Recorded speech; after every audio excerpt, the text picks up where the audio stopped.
નમસ્કાર દર્શક મિત્રો, હું છું દર્શના જોશી. તમે જોઈ રહ્યા છો લોક સામના ન્યૂઝ. તો જોઈએ આજના સમાચાર અમદાવાદથી અમારા રિપોર્ટર સંજીવ રાજપૂત સાથે.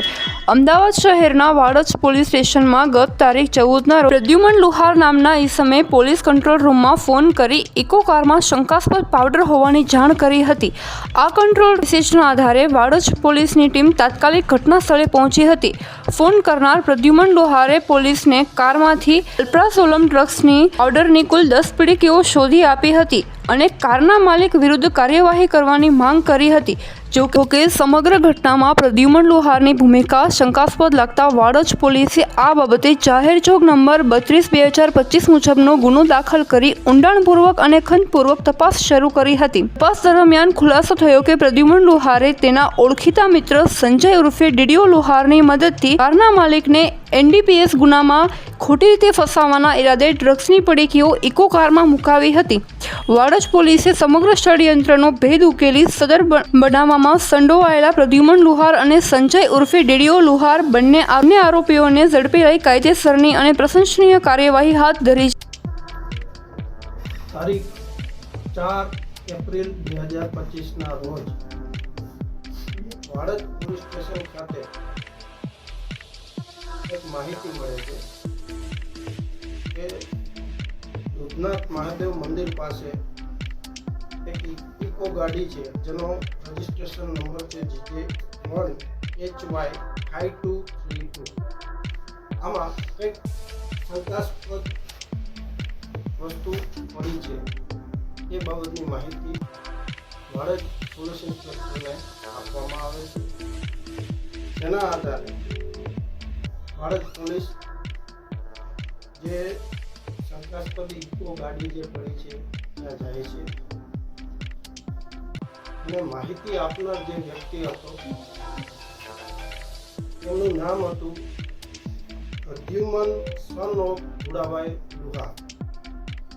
એ વ્યક્તિએ કંટ્રોલ રૂમ તથા પોલીસ ઇન્સ્પેક્ટર વાડજને જાતે કોલ કરી અને આ માહિતી આપવામાં આવેલ હતી. ત્યારબાદ વાડજ પોલીસ તે બનાવવાળી જગ્યાએ જાય છે અને ઇકો ગાડીને ચેક કરે છે, પરંતુ ઇકો ગાડીમાં કોઈ શંકાસ્પદ વસ્તુ ચેક કરતા મળી આવે નહીં. જે તે સમયે માહિતી આપનાર વ્યક્તિ પણ એ બનાવવાળી જગ્યાએ હાજર હતા. ઇકો ગાડીમાં કોઈ શંકાસ્પદ વસ્તુ ન મળવાથી માહિતી આપનારે પોતે ઇકો ગાડી ચેક કરી અને શંકાસ્પદ વસ્તુ જે સંતાડેલી હતી ગાડીમાં જાતે જ શોધીને કાઢી આપી. ગાડીના માલિક હતા ગોપાલભાઈ ઝવેરભાઈ લુહાર. ગાડી માલિક અને માહિતી આપનાર બંને સગા થાય છે અને તેઓને ઘણા સમયથી કૌટુંબિક ઝઘડાઓ પણ ચાલે છે. હવે જે તે ટાઈમે આ શંકાસ્પદ વસ્તુ શું છે તો એ બાબતે તપાસ કરતા એક 10 પડીકીઓ મળી હતી ગાડીમાંથી, જે માહિતી આપનારે જ ગાડીમાંથી શોધી આપી હતી. એ 10 પડીકીઓ જે તે ટાઈમે આપણે FSL લેબોરેટરીમાં મોકલવા સારું શંકાસ્પદ છે કે નહીં એ માટે વેરીફાઈ કરવા માટે જે તે સમયે આપણે જાણવા જો વાડજ પોલીસ સ્ટેશન જાણવા જો નંબર 32/25 દાખલ કરી હતી અને એ પડીકીઓને FSLમાં મોકલી. ત્યારબાદ જાણવા જોગની વધુ તપાસ કરી તો જાણવા મળ્યું કે આ જે માહિતી આપનાર છે તેઓનો મિત્ર છે સંજય ઉર્ફે ડીડીઓ દેવરાજભાઈ લુહાર.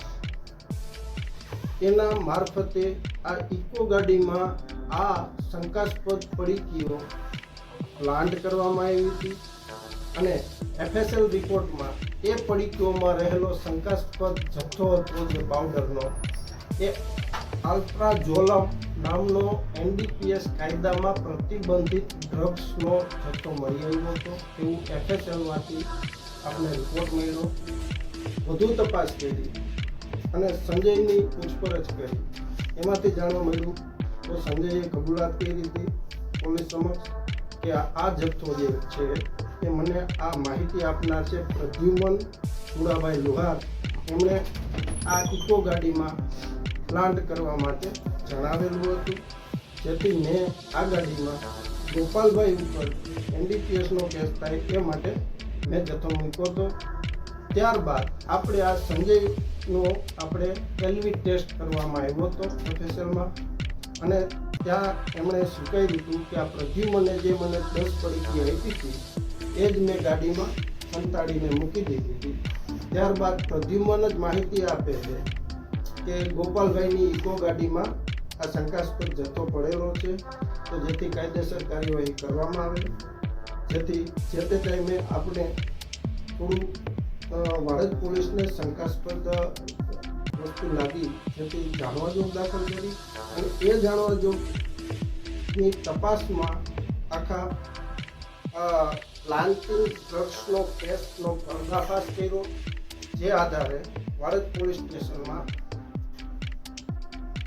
30/2026ના ગુના નંબરના આધારે NDPSની કલમ 22A, 8C અને 29 મુજબ ગુનો દાખલ કરી બંને આરોપીઓને આપણે અરેસ્ટ કરવામાં આવ્યા છે અને હાલ આગળની તપાસ ચાલુ છે. ડ્રગ્સનો જથ્થો ક્યાંથી લેવા હતા અને કેટલા સમય પહેલા ઇકોમાં કઈ રીતે પ્લાન કર્યો? આ ડ્રગ્સનો જથ્થો ક્યાંથી લેવા એ હાલ આરોપીઓ પોલીસ કસ્ટડીમાં છે અને એની તપાસ હાલ ચાલુ છે. એ બાબતે હાલ જણાવી શકાય તેમ નથી, પણ જે સંજય ઉર્ફે DDO છે એના નિવેદનમાં આપણે જણાવ્યું છે કે એ જથ્થો આ જે બનાવના થોડા સમય પહેલા જ ઇકો ગાડીમાં પ્લાન્ટ કરવામાં આવ્યો હતો. પેસેન્જર બનીને પ્લાન કર્યો તો કઈ રીતે? એ એક જ જ્ઞાતિના છે અને ઓળખીતા છે.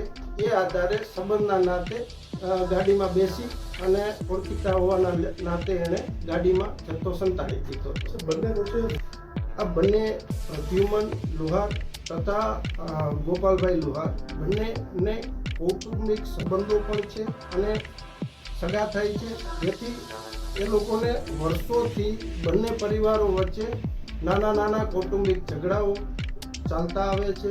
એ અગાઉના નિવેદનોમાં પણ જણાઈ આવે છે.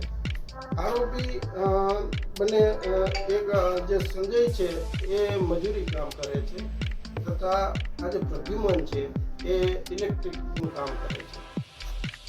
આમાં આગળની તપાસ છે જે 1.950 મિલીગ્રામનો કિંમત 19,900નો જે NDPSનો આલ્ટ્રાઝોલમ ડ્રગ્સનો જે જથ્થો છે એ આરોપીઓ ક્યાંથી લાવ્યા એ બાબતે તપાસ ઊંડાણપૂર્વક કરવાની કાર્યવાહી હાલ ચાલુ છે.